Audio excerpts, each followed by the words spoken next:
The only reason we even misguidedly equate 35 millimeter film with cinema is simply because that's what was used to make a lot of movies and make great movies. At the same time, there's a lot of crap that was shot on 35 millimeter Yeah.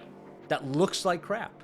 So it's not like, oh, if you shoot on film, suddenly you've got you've got like a cinematic, thing on your hands. Like, I just don't buy that at all. In my opinion, it just has a different look, especially if you go down to like Super 16. Like I can completely understand the aspirations to do something like that, just to sort of set yourself apart. Like if you're trying to make something that you care about. I've worked DIT on projects, and I've used, for instance, the Alexa 35. The amount of work you have to do just to back it up and then use it. My little feature came out to like 45 terabytes or something, almost 50, and we weren't shooting like a bunch of takes. It was like 7 days worth of, we only had one camera. So in that aspect, I can actually sympathize with people saying like, well, let's at least try film, because we're not going to shoot a bunch of shit we don't need anyway, which is what a lot of digital filmmakers do. I think the notion that somehow cinema elevates the film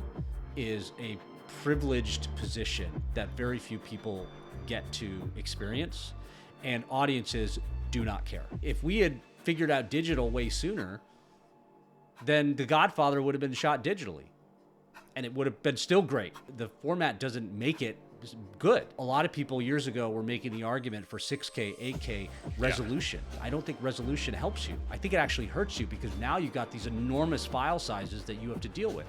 What does help you?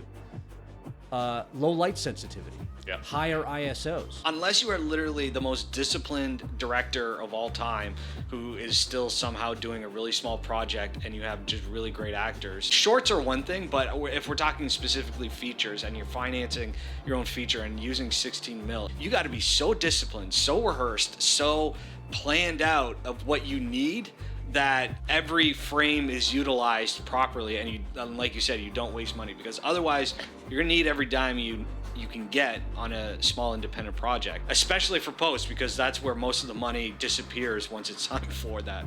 As someone who's dealt with a lot of independent filmmakers in post, it's like, oh yeah, like we spent so much money, we only have this amount for editing. It's like, why was that even touched? Like, that should have been held in a vault untouched somewhere.